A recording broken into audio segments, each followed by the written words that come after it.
శ్రీ గురుభ్యో నమః. శ్రీ మహాగణాధిపతే నమః. శ్రీ మాత్రే నమః. Welcome to Meeravani YouTube channel. మీ డాక్టర్ సుందరి ప్రేక్ష.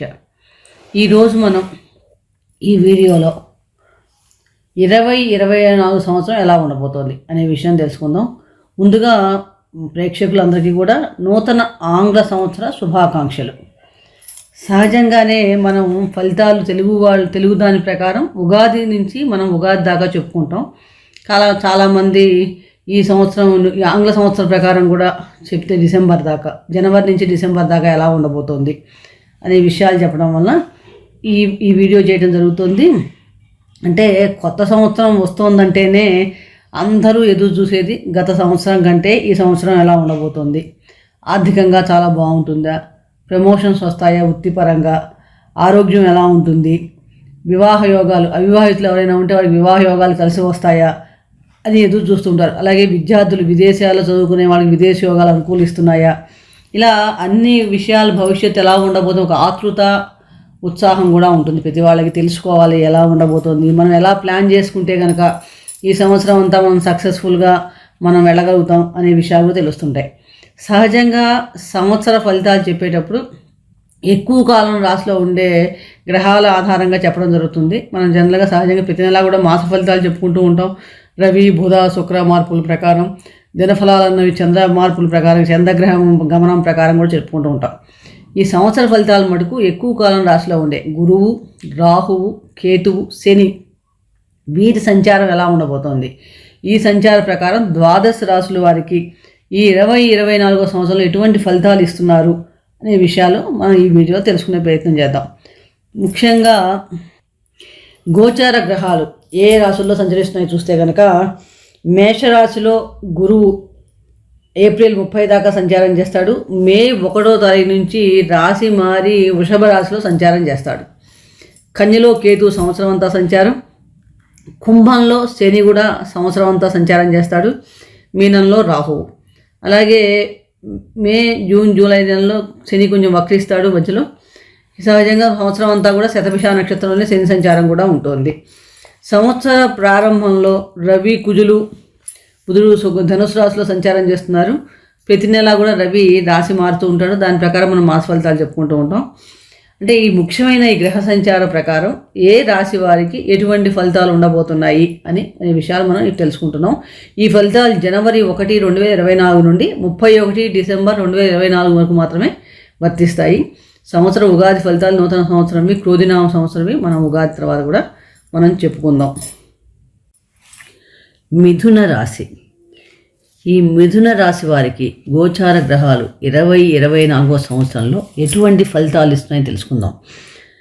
మిథున రాశి అంటేనే మృగశిర 3, 4 పాదాల్లో పుట్టిన వాళ్ళు, ఆరుద్ర నక్షత్రం 4 పాదాల వాళ్ళు, పునర్వసు నక్షత్రం 1, 2, 3 పాదాల్లో పుట్టిన వాళ్ళంతా కూడా మిథున రాశి కింద వస్తారు. అలాగే ఎవరి పేరులో అయినా మొదటి అక్షరం క, కి, కు, గ, ద, చ, కే, కో, హ ఈ అక్షరాలు ఉంటాయో వారిది కూడా మిథున రాశి అవుతుంది. ఈ రాశి వారికి 2024 సంవత్సరం యొక్క గోచార గ్రహస్థితి గమనిస్తే సంవత్సర ప్రారంభం చాలా బాగుందండి. చాలా వరకు అనుకూలమైన ఫలితాలే గోచరిస్తున్నాయి. లాభంలో గురు సంచారం వలన ఆర్థికంగా కూడా చాలా బాగుంటుంది ఈ సంవత్సరం. అలాగే వైవాహిక జీవితము, ప్రేమ వ్యవహారాలు కూడా చాలా బాగున్నాయి.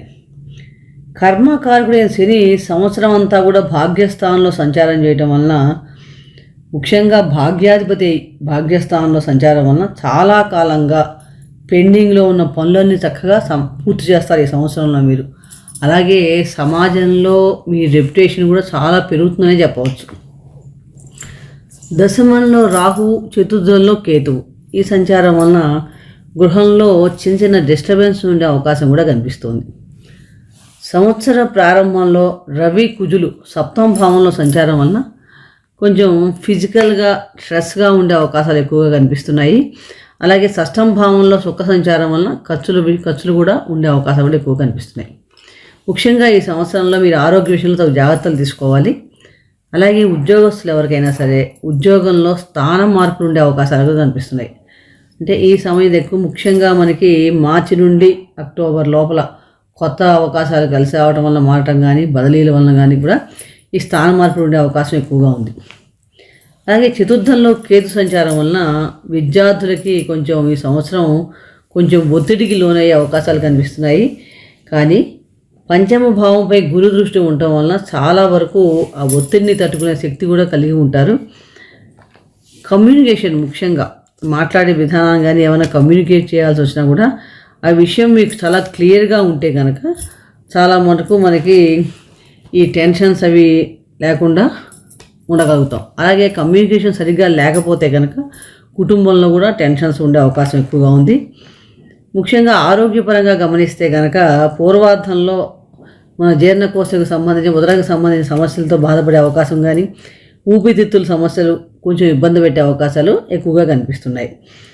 అవివాహితులు ఇష్టపడి చేసుకునే వివాహాలకు చక్కగా కలిసి వస్తాయని చెప్పవచ్చు.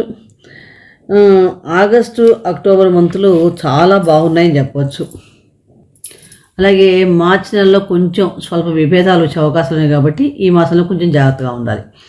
దశమంలో రాహు సంచారం వలన సంవత్సర ప్రారంభంలో వృత్తి ఉద్యోగాలు చాలా మటుకు అనుకూలంగా ఉన్నాయి. అలాగే వృత్తిలో ముఖ్యంగా మీరు ఏమైనా సక్సెస్ అవ్వాలంటే షార్ట్ కట్ మెథడ్స్ లాంటివి కూడా పాటించకుండా ఉంటేనే మంచిది. ఈ షార్ట్ కట్లో ఏమైనా వెళ్ళాలి తొందరగా ఏమైనా వేరే ప్రయత్నాలు ట్రై చేస్తే కనుక మీకు లాంగ్ రన్లో చాలా ఇబ్బందులు ఎదురవుతాయి. మార్చి ఏప్రిల్ నెలల్లో ఉద్యోగంలో ప్రమోషన్స్ రావడానికి కూడా అవకాశాలు ఎక్కువగా ఉన్నాయి. మే నెలలో వృత్తిపరంగా దూరదేశాలకు వెళ్ళే అవకాశాలు కూడా కనిపిస్తున్నాయి. ఎవరైనా ఉద్యోగం మారాలనుకుంటే కనుక ఈ సంవత్సరం మార్చి సెకండ్ వీక్ నుండి చక్కగా మనం ట్రై చేస్తే కనుక మనకి అవకాశాలు అవుతాయి. అలాగే సెప్టెంబర్ సెకండ్ వీక్ నుండి అక్టోబర్ సెకండ్ వీక్ వరకు కూడా ట్రై చేస్తే కనుక చాలా మటుకు అనుకూలంగా ఉంటుందని చెప్పవచ్చు.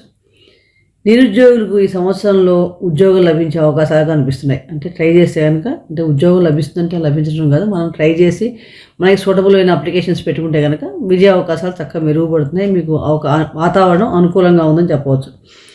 ఈ సంవత్సరంలో ఆర్థికంగా చాలా మటుకు బాగున్నప్పటికీ కూడా మే 1వ తారీఖు తర్వాత గురువు వ్యయస్థానంలో సంచారం చేయడం వలన ఖర్చులు కూడా ఎక్కువ అవుతాయని చెప్పవచ్చు. ముఖ్యంగా ఈ సమయంలో మీకు విదేశీ ప్రయాణాలు ఉండే అవకాశాలు ఎక్కువగా ఉన్నాయి. ఫిబ్రవరి మార్చి నెలలో ఫైనాన్షియల్ విషయాల్లో మటుకు కొంచెం రిస్క్ తీసుకోకుండా ఉంటే మంచిది. అంటే అనవసర విషయాలు పెట్టుబడి కొంచెం జాగ్రత్తలు తీసుకోవాలి. అలాగే చతుర్థంలో కేతువు దశమంలో రాహు సంచారం వలన గృహంలో ఒత్తిడి ఘర్షణ ఎక్కువగా ఉండే అవకాశం ఉంది. అలాగే తల్లిదండ్రుల యొక్క ఆరోగ్య విషయంలో కూడా సమయంలో జాగ్రత్తగా ఉండాలి.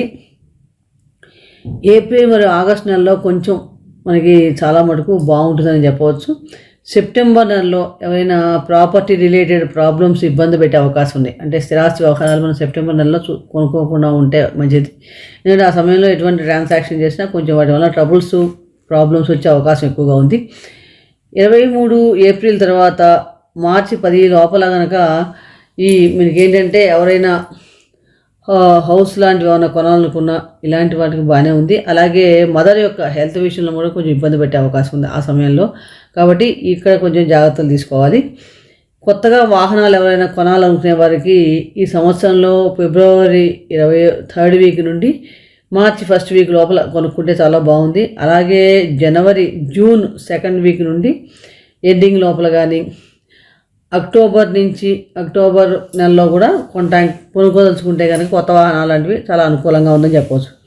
కొంచెం మిగిలిన సమయంలో కనుక తీసుకుంటే కనుక కొంచెం వెహికల్స్ రిలేటెడ్ ప్రాబ్లమ్స్ వచ్చి రావటం కానీ ఉన్నాయి. కాబట్టి వీలైనంత వరకు చెప్పిన సమయాల్లో కొత్త వెహికల్స్ తీసుకునే వాళ్ళు తీసుకోవచ్చు.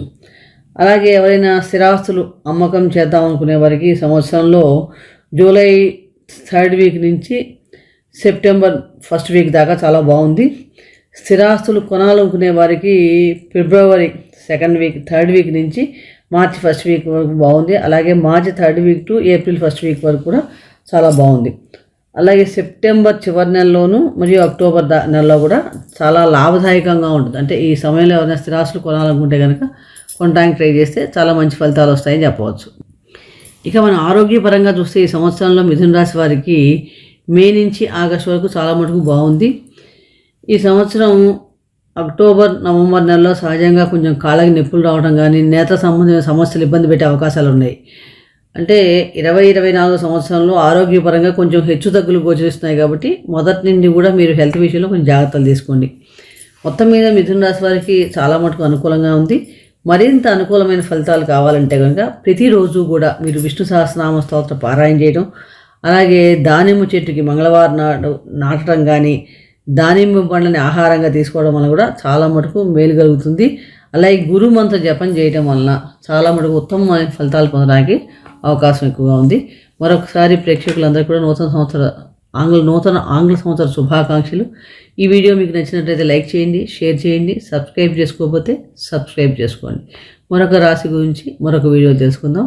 సర్వే జనా సుఖినో భవంతు. శుభం భూయాత్.